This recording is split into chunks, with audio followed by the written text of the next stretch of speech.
Assalamualaikum warahmatullahi wabarakatuh. Jumpa lagi bersama Makam Channel dalam rangka pengajian bulanan yang diadakan di Nurul Amal di Petojo Sabangan 1 yang disampaikan oleh Ustadz kita yaitu Ustadz Ridwan Barsah MA. Marilah kita dengarkan dan kita simak tausiahnya bersama-sama. Mudah-mudahan kita dapatkan ilmu yang bermanfaat untuk di kehidupan kita sehari-hari, untuk keluarga kita. Amin amin ya rabbal alamin. Marilah kita dengarkan bersama-sama.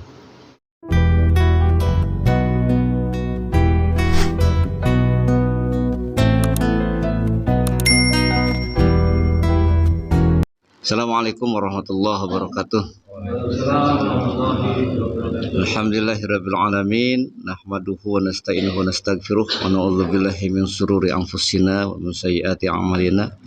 May yahdihillahu fala mudhillalah wa may yudlilhu fala hadiyalah. Asyhadu an la ilaha illallah wahdahu la syarikalah. Asyhadu anna sayyidana Muhammadan abduhu wa rasuluh la nabiyya ba'dah. Allahumma shalli wa sallim wa barik ala sayyidina Muhammadin wa ala alihi wa ashabihi ajmain, amma ba'd. Qala Allah ta'ala fil Qur'anil azim wa huwa asdaqul qailin. A'udzu billahi minasyaitonir rajim. Bismillahirrahmanirrahim. Wa kadzalika ja'alna likulli nabiyyin aduwan syayatinil insi wal jin yuhi ba'duhum ila ba'd zukhrufal qawli gurura. Amma qala Rasulullah sallallahu alaihi wasallam, man arafa nafsahu faqad arafa rabbahu. Sadaqallahul azim wa sadaqa rasul nabiyul habibul karim wa nahnu ala dzalika minasyahidin wa syakirin walhamdulillahi rabbil alamin. Jamaah sekalian yang dimuliakan Allah Subhanahu wa taala, puji syukur senantiasa kita panjatkan kehadirat Allah Subhanahu wa taala yang mana telah memberikan kenikmatan dan rahmatnya kepada kita semuanya sehingga kita dapat berkumpul kembali dalam pengajian Maqam Rasulullah SAW yang diadakan pada sebulan sekali. Juga salawat serta salam senantiasa tercurah kepada baginda Nabi kita yakni Nabi Muhammad SAW, berikut kepada keluarganya, kepada para sahabat-sahabatnya, kepada para tabi'in, dan juga kepada para alim ulama, para habaib yang sudah mengajarkan kita ilmu agama Islam ini dari timur ke barat, utara ke selatan. Beliau berjihad hingga Islam sampai kepada kita semuanya, dan alhamdulillah Islam menjadi darah daging kita sehingga kita paham mana yang halal, mana yang haram, mana yang hak dan mana yang batil. Itu karena perjuangan guru-guru kita, para habaib, para alim ulama. Alhamdulillah kita sekarang berkumpul di sini dalam rangka bertalabul ilmi. Kita dalemin kekurangan-kekurangan ilmu Islam ini, dan mari kita bersama-sama untuk mengamalkannya dengan sebenar-benarnya, yakni belajar untuk taat dengan setaat-taatnya, yaitu melaksanakan perintahnya dan menjauhi larangannya, imtitsalul awamiri wajtinabun nawahir. Jamaah sekalian yang dimuliakan Allah Subhanahu wa taala, kita lanjut dalam pertemuan yang kedua ini. Maka yang akan dikupas adalah pengamalan rukun Islam dan mengetahui apa setan itu. Kemudian kita pertemuan kemarin yaitu tentang masalah zikir kolbu, yaitu pengamalan dari dua kalimat syahadat. Karena yang pertama kita harus memiliki ingatan yang khusyuk atau dilatih ingatan kita agar senantiasa ingat kepada Allah, yang mana diajarkan dalam Islam ini harus ingat kepada Allah ketika duduk, berbaring, berjalan, dan seluruh aktivitas.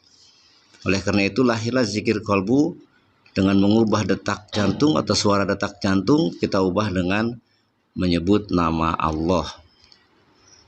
Dan yang kedua, tidak akan sempurna manakala seseorang sudah melakukan zikir kolbu atau zikir yang lain kalau tidak mendapatkan kunci. Nah, kunci syariat itu adalah sholat 5 waktu.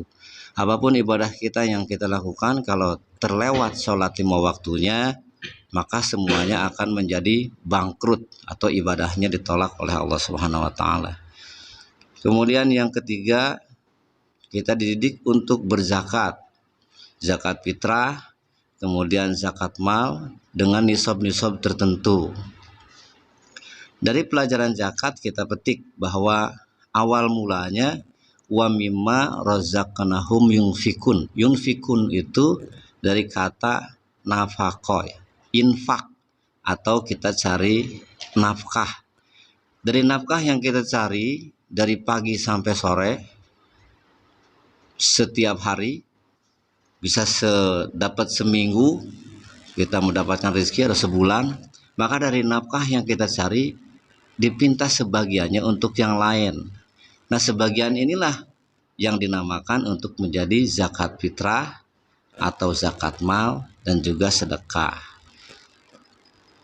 Kenapa harus ada sedekah? Karena kita dilatih, nggak mungkin kita menyayangi seseorang itu setahun sekali. Nah, kalau ada saudara-saudara kita yang tidak mampu, maka itu pun lebih utama disedekahin sebelum orang lain. Jangan sampai kita mengundang anak yatim sebulan sekali, tapi adik kita atau paman kita 3 hari belum makan. Itu pun akan ditolak sedekahnya. Karena kata Rasulullah, sedekah paling utama itu setelah itu adalah keluarga. Yang pertama itu saudara-saudara kita yang paling pertama sebelum ke orang lain. Setelah sedekah kita diajarkan untuk mengendalikan diri. Makanya pengamalan dari puasa Ramadan. Rasulullah berkata, ada yang puasa itu cuman menghasilkan haus dan lapar saja. Kamin so'imin laisalahu ilal jum'i wal atas. Banyak orang yang berpuasa tapi hanya haus dan lapar saja dapatnya itu. Nah, di sini maka diajarkan dalam berpuasa di bulan Ramadan ini adalah mengendalikan diri. Apa yang harus kita kendalikan? Yaitu sifat yang ada di diri kita sendiri. Nah, baru kita masuk ke masalah sifat. Dalam tubuh manusia itu ada 3 sifat. Yang pertama adalah sifatul hayawan, yang kedua sifatul syaitan, dan yang ketiga adalah sifatullah.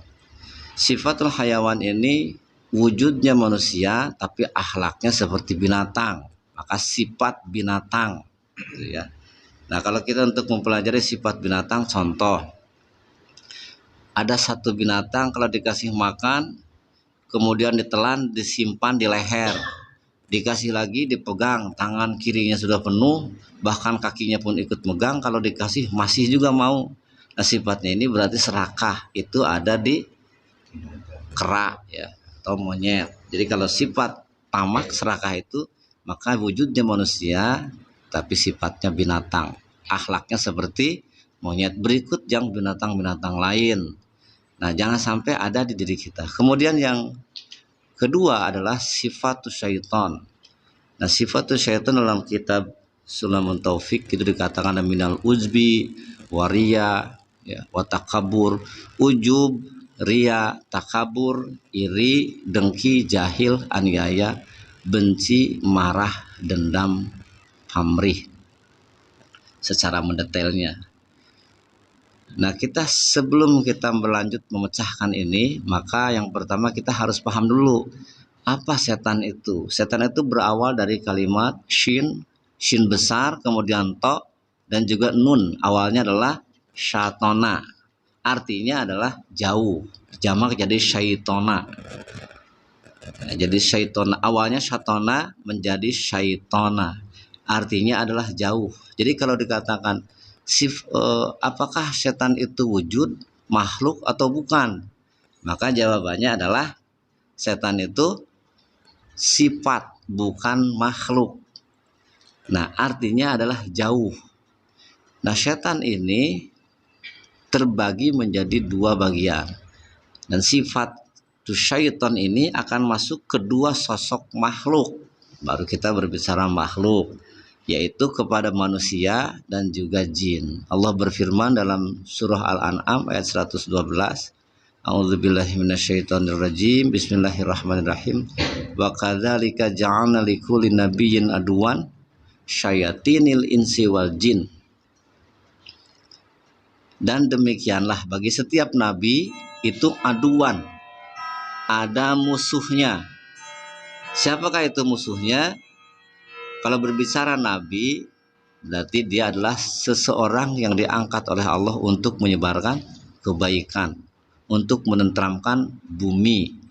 Karena di bumi itu banyak dari zaman dulu selalu rebutan dunia, rebutan kekuasaan daripada zaman dulu itu. Maka Nabi diturunkan untuk meluruskan itu semua. Banyak penjudi, penjinah dan sebagainya. Jadi sosok seorang Nabi sampai 25 Nabi itu adalah mengesahkan Allah, mengenalkan Tuhan kepada kita dan mengajarkan kebaikan kepada kita semua. Nah, oleh karena itu yang dibawa oleh Nabi tersebut hingga kita paham sampai ke titik setan ini. Yang aduan, ada musuhnya. Syayatinil insi wal jin, setan-setan dari golongan manusia dan dari golongan jin. Yuhi ba'duhum ila ba'd, membisikkan mereka dan membisikkan yang lainnya, membisikkan kepada kita dan juga ke orang lain. Zuhrupal qouli gurura, dengan perkataan indah padahal dia menipu. Makanya seorang penipu itu kalau bicara nggak ada yang nggak baik, bahkan kelihatannya alim, kemudian kelihatannya kayak ustadz, banyak sekali. Karena apa? Kalau tidak menggunakan gaya tersebut, orang tidak akan percaya. Tapi kalau sudah mengenal kebaikannya itu, orang hingga tidak menyangka orangnya itu baik, ternyata penipu. Rata-rata seorang penipu itu kalau ditanya atau apa, orangnya pendiam, baik dan lain sebagainya. Padahal diam baiknya itu punya niat sesuatu. Nah, niat inilah yang tahu hanya Allah. Kalau kita kebanyakan yang ketipu. Nah, oleh karena itulah Quran mengajarkan kita harus berhati-hati. Di Al-Quran diajarkan tentang orang-orang yang zolim, orang-orang yang munafik. Nah, supaya kita paham, ketika kita paham, sudah dikasih ilmu oleh Allah melalui Al-Quran ini, kita bisa kenal ciri-ciri itu. Kan ada ciri seperti ilmu tajwid, kan ada cirinya, mad tabi'i, mad arid disukun dan yang lain itu kan meninggalkan ciri.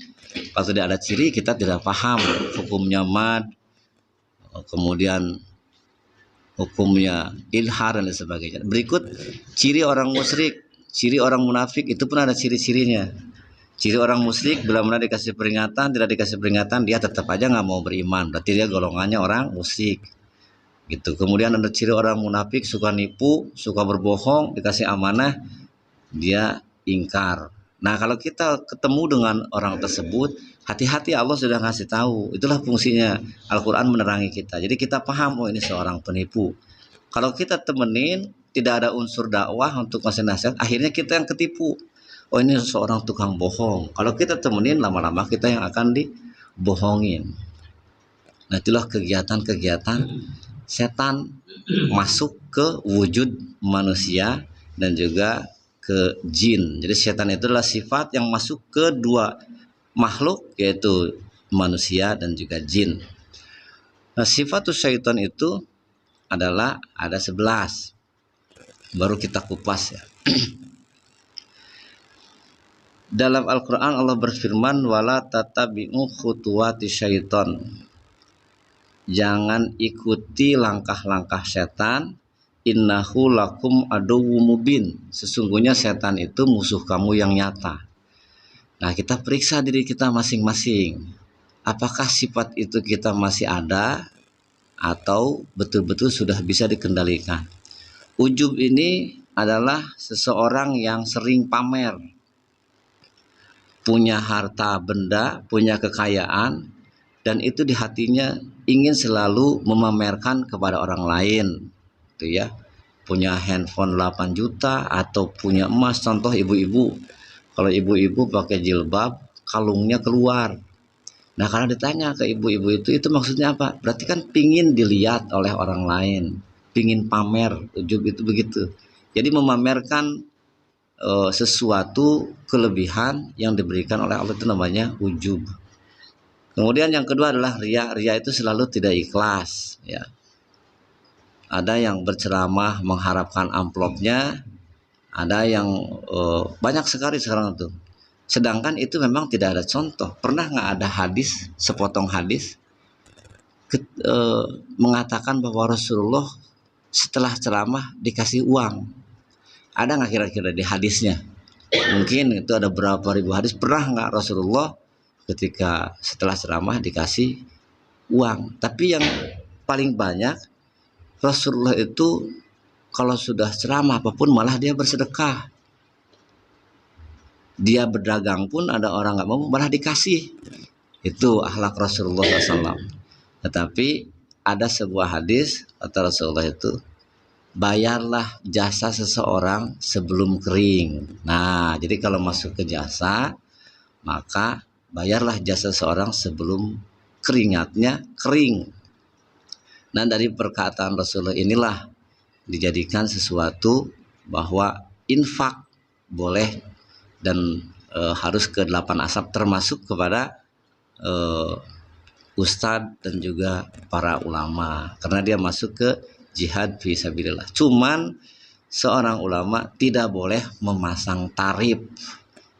Kalau ada ulama yang pasang tarif, kul ma as'alukum alaihi min ajri wa ma ana minal mutakallifin, kata Allah.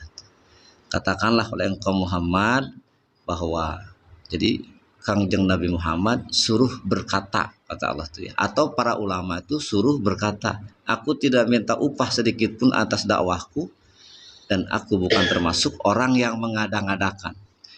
Dan setiap beliau ditanya, seluruh nabi bahkan para aulia Allah, upahku melainkan dari Allah saja. Itu dari dulu seperti itu. Maka kalau ada ketemu seorang ulama yang pasang tarif, maka sesungguhnya dia sudah tertipu dengan dunia. Ilmu pengetahuannya, ilmu agamanya semata-mata digunakan hanya untuk mencari uang. Padahal kita diajarkan oleh Allah seluruh kemampuan atau ilmu pengetahuan itu semata-mata hanya untuk mencari ridho Allah Subhanahu wa taala. Itu dari riya. Ya, jadi tidak ikhlas hatinya itu selalu mengharapkan upah. Kemudian yang ketiga, takabur. Nah, ketiga golongan ini, ujub, riya, takabur, sama nih satu golongan ini termasuk orang yang sombong gitu ya. Nah, kesombongan itu melanda bukan orang-orang yang tidak berilmu pengetahuan. Kalau sejenak kita merem, kalau kita sudah pernah ke Mekah, sejenak kita merem, pasti Ka'bah itu kebayang ada di kepala kita. Kalau saya bertanya, pernah nggak dijewer oleh bapak kita lagi kecil, pasti ingat. Pernah gara-gara disuruh ngaji, kemudian tidak ngaji, suruh belajar nggak belajar. Pernah nggak ke Bandung misalkan, ya. Pernah, kalau merem sejenak, pasti masih kebayang gedung sate seperti itu. Nah, pernah nggak kita mendengarkan ada orang yang hafal Quran 30 juz? Pernah kita mendengar ada yang punya titel SAG, S1, S2, S3, MM, MSc, dan banyak jabatan tuh. Kemudian pangkat, jenderal, prajurit, kopral, semua itu pangkat-pangkat seperti itu. Nah, itu semua bisa mengakibatkan kita menjadi orang sombong. Maka sering bertanya, orang yang hafal Quran 30 juz, apakah itu bagus apa hebat? Ada sebagian mengatakan hebat, ada sebagian mengatakan bagus. Kalau saya mengatakan bagus dan ngacungin jempol 1. Karena apa? Karena hafalan 30 juzmu itu bisa mengakibatkan kamu menjadi orang-orang yang sombong. Karena hafal 30 juz, kadang ngimaminya bisa 2 lembar, ya orang tua yang punya asam urat atau lain itu sudah pasti kerepotan di belakang itu. Nah, dengan hafalannya itu hanya merubah dirinya jadi sombong, maka itu bisa mencelakakan dirinya. Karena hafalan itu sebenarnya kalau hafal Quran 30 juz, haram kulitnya itu disentuh oleh rayap. Jadi orang yang akan tidak hancur jasadnya itu termasuk orang yang hafal Quran 30 juz manakala mengamalkannya dengan baik.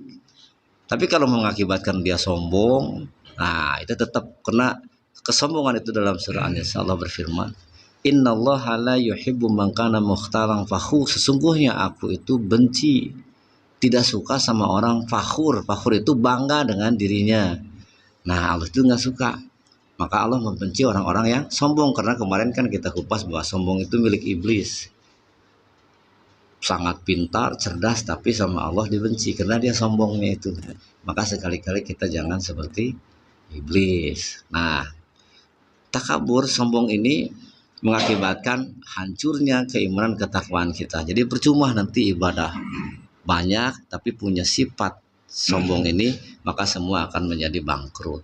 Maka hilangkan juga itu. Kemudian ujub, riya, takabur, iri itu terjadi di hati. Tetangga sebelah kita bisa beli kendaraan mahal, ya. Kemudian cirinya orang kalau sudah iri itu gedeg, kemudian merah wajahnya itu. Nah, itu adalah terjadinya ketidaksukaan yang terjadi dalam hati tapi belum meletus ke mulut. Nah, kalau sudah meletus ke mulut namanya udah dengki, ya. Jadi kayak adik kakak iri dengki itu. Gitu. Jadi ngomongin tetangga yang sukses diucapkan, diobrolkan kepada tetangganya lagi dengan ketidaksukaannya.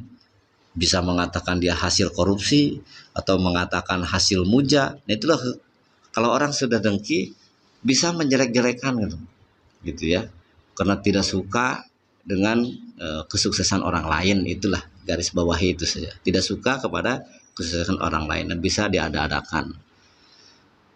Nah, kemudian iri, dengki, jahil di sini adalah jahil atau usil yang bisa mengakibatkan kecelakaan seseorang atau matinya seseorang. Jadi kita harus paham bahwa sifat jahil ini adalah sifat syaitan. Jangan sekali-kali kita menganggap bahwa itu adalah kebaikan, karena sesuatu pembunuhan itu ya adalah diharamkan.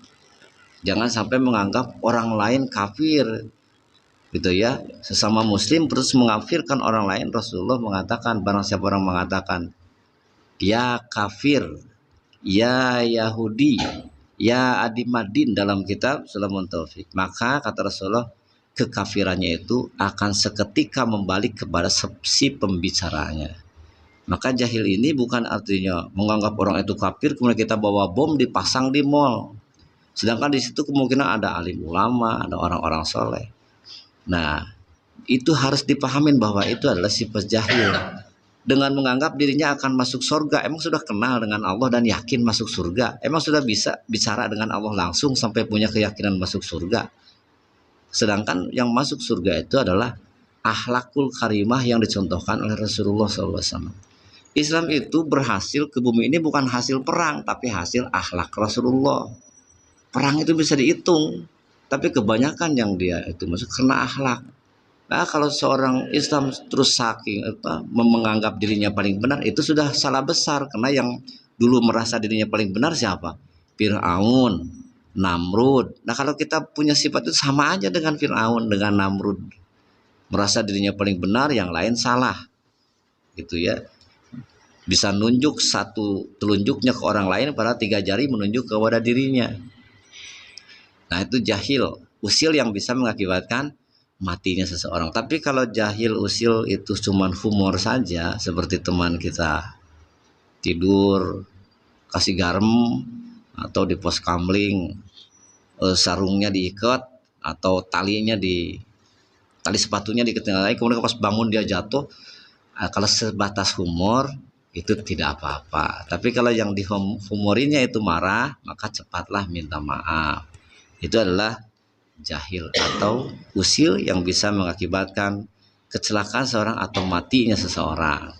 Itu yang sifat syaitan, bukan sifat yang baik atau bukan pelajaran Islam. Karena sesuatu mengakhiri hidup dengan keyakinan yang merasa dirinya yakin atau hasil penafsiran sendiri, itu sama sekali tidak benar. Karena kita itu sudah banyak ulama yang sudah mengarang kitab tafsir, Ibnu Katsir, kemudian tafsir Al-Marogi, tafsir Munir, ada para sahabat, ulama-ulama yang lain. Kalau menafsirkan sendiri nanti akan kacau.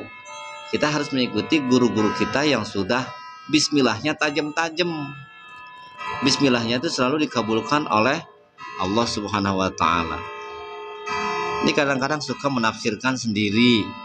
Nah, itu yang bisa membahayakan dirinya sendiri. Karena Quran tuh ada yang harus ditafsirkan, ada yang enggak. Kalau harus ditafsirkan, maka seharusnya orang ini adalah guru-guru kita yang sudah mendalami ilmu syariatnya, sudah penguasaannya sudah baik.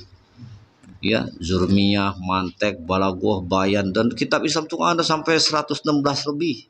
Nah, kita harus berguru kepada yang tahu. Makanya turun namanya ulama. Ulama itu kalau pakai alif, aliman, aliman atau ulama itu artinya orang pandai. Kalau pakai ain, alama, yang alam artinya orang yang tahu. Nah, orang yang tahu ini wajib memberikan pengetahuan kepada orang yang belum tahu. Itu tugas ulama, bukan ustadz kiai saja, gitu ya. Jadi kita semua juga kalau sudah tahu itu kebenaran, sampaikan kepada saudara kita, teman-teman kita, meskipun tahunya cuma satu ayat. Kalau dia melanggar, sampaikanlah ayat itu. Itu adalah tentang jahil. Kemudian selanjutnya aniaya. Aniaya ini tangan dan kakinya selalu berbuat kesalahan besar. Bisa dipakai mengambil hak orang lain, mengambil hak anak yatim, atau dipakai untuk berantem. Kemudian kakinya suka tendang sana tendang sini, ibunya ditendang, istrinya ditendang, ya, kemudian dipukulin, maka tangan dan kakinya ini akan menjadi saksi. Karena zikir itu ada 3 perkara ya. Untuk menyempurnakan iman juga ada 3 perkara. Iman, sirkul iman, kesempurnaan iman, bilisan, wastadiku bil qalbi, wal amalu bil jawarih. Jadi dilisankan, diniatkan dalam hati, dan dilakukan dengan anggota tubuh atau panca indera. Semua itu akan masuk zikir. Ingat gitu ya. Yang pertama, lisannya. Berapa kali dia memuliakan Allah, berapa kali lisannya dipakai membohong, menggunjing, dan saling seperti sekarang di media tuh banyak yang saling gunjing. Padahal Rasulullah udah mengamanatkan, wahafidul lisan, jagalah lisan. Tapi kebanyakan kita orang Islam malah mengurus orang lain. Kalau toh ada orang seperti itu, tingkatkan kewaspadaan, bukan untuk diucapkan. Karena lidah itu disuruh untuk watawasobil haq, watawasobil sabr. Ya, untuk mengajak kebaikan kepada saudara-saudara kita, bukan untuk menggunjing atau mengucapkan yang bikin orang lain itu sakit hati. Itu. Kalau misalkan toh itu ada kejahatan, tingkatkan kewaspadaan. Gitu. Nah, kemudian hati, berapa kali buruk sangka, berapa kali ingat Allah. Kemudian tangan, berapa kali mukul, berapa kali bersedekah. Itu semua akan kena hisab ketika kita meninggal dunia. Hisab berlaku dari mulai alam kubur hingga ke alam akhirat. Aniaya. Kemudian ujub, riya, takabur, iri, dengki, jahil, aniaya, benci. Benci ini adalah rajanya maksiat. Kalau seseorang sudah membenci seseorang, bila mana ada seseorang yang memujinya, misalkan sholat berjamaah ke masjid, karena dasarnya orang ini benci, ketika temannya mengatakan rajinnya, si A ini sholatnya apa rajin, karena dasarnya benci, alah sholatnya juga itu hanya ingin dipandang orang, hanya ingin dipuji, karena dasarnya udah benci. Jadi kalau udah benci itu susah untuk berbuat baiknya. Selalu orang itu disalahkan saja berbuat baik. Nah, sifat itu tidak boleh ada di diri kita. Benci itu sama dengan minuman keras. Jadi bisa menghadirkan ucapan yang selalu jelek, selalu buruk, dan tidak pernah ada baiknya karena dasarnya dia sudah benci kepada orang itu. Minuman keras, ketika minuman keras hilang semua kesadaran, akhirnya bisa berbuat apa saja. Nah, seperti itu ya, benci. Tetapi kalau benci melihat orang main judi secara terang-terangan di pos, benci melihat seorang tukang membunuh, atau membenci orang-orang yang berbuat membangkang Allah, maka itu nafsul mutmainnah. Itu nafsu yang baik. Cuman seharusnya ketika melihat kemungkaran itu marra minkum mungkaron. Ketika engkau melihat kemungkaran, maka tindak dengan tanganmu, tidak kuat dengan lisan. Cuman diam aja, maka itu sudah termasuk iman. Cuman itu selemah-lemahnya iman. Itu kita ngelihat ada yang gapleh benar-benar judi, tapi mau ngomong malah takut marah ya, mau dia tindak nggak punya, harusnya kan bagian aparat gitu ya. Akhirnya kita diam cuman, nah itulah iman itu ya, iman yang sedang menjalar di tubuh kita, yang sedang berbicara di hati kita. Cuma itu adalah selemah-lemahnya iman. Kemudian selanjutnya apa? Benci, marah. Nah, marah ini mengucapkan kata-kata yang tidak diajarkan dalam Islam. Contoh ya, beda marah dengan tegas ya. Kalau misalkan tegas kepada anak suruh sholat, tapi suaranya agak keras tapi tegas karena ingin anaknya selamat. Atau ada aturan begini, lebih baik saya yang memukul daripada malaikat nanti yang mukulin anak saya, gitu ya. Ada aturan seperti itu orang tua tuh ya. Lebih baik saya yang nyentil daripada nanti disiksa oleh para malaikat. Nah, ingin dipaksa dengan tegas anak itu untuk beribadah, supaya sholat, belajar ngaji, dan itulah orang tua yang tahu tentang tanggung jawab untuk mengamalkan ilmu Islam. Kenapa? Ku anfusakum wa ahlikum nar, itu adalah bagian seorang ayahnya mendidik anak dan istrinya. Jadi itu tegas, beda. Tapi marah di sini yang dilarang mengucapkan kata-kata kotor seperti contoh. Keluar kata goblok, keluar kata apalagi tuh anjing atau babi atau kotoran yang keluar. Nah, itu tidak ada ajarannya. Rasulullah itu tidak pernah melisankan kata-kata kotor. Nah, kalimat-kalimat ini saya bisa bertanya, apakah kalimat itu kalimat seorang yang bertakwa? Bukan. Nah, kalau kita betul ingin menjadi orang bertakwa, maka hindari kalimat-kalimat yang tidak mencerminkan ketakwaan kepada diri kita. Ya, benci, marah, dendam, kejahatan ingin dibalas dengan kejahatan. Kalau kata orang Sunda tuh hutang uyah bayar uyah gitu. Nah, ini sebenarnya Allah Maha Pengampun. Tetapi kalau misalkan dia berbuat kejahatan atau membunuh, dia keseringan membunuh, nah lebih baik maka bukan dendam, tapi kemungkaran itu harus dihapuskan di bumi ini. Terkecuali dia betul-betul tobat, maka sesungguhnya Allah Maha Pengampun ya. Sesungguhnya Allah Maha Pengampun dan Maha mengampuni hamba-hambanya. Yang terakhir pamrih, ini 11-12 dengan riya. Pamrih sesuatu yang mengerjakan bukan karena Allah tapi hanya mengharapkan upah. Nah, itulah kalau misalkan dari 11 sifat ini ada yang mutmainah seperti iri. Tapi kalau iri melihat teman kita rajin ibadah, maka itu adalah nafsul mutmainah. Tapi sholatnya tetap jangan karena iri, tapi harus karena Allah. Kemudian marah pingin sholat tahajud karena nggak bisa-bisa, maka ini juga nafsul mutmainah. Bukan sifat syaitan gitu ya, nafsul mutmainah.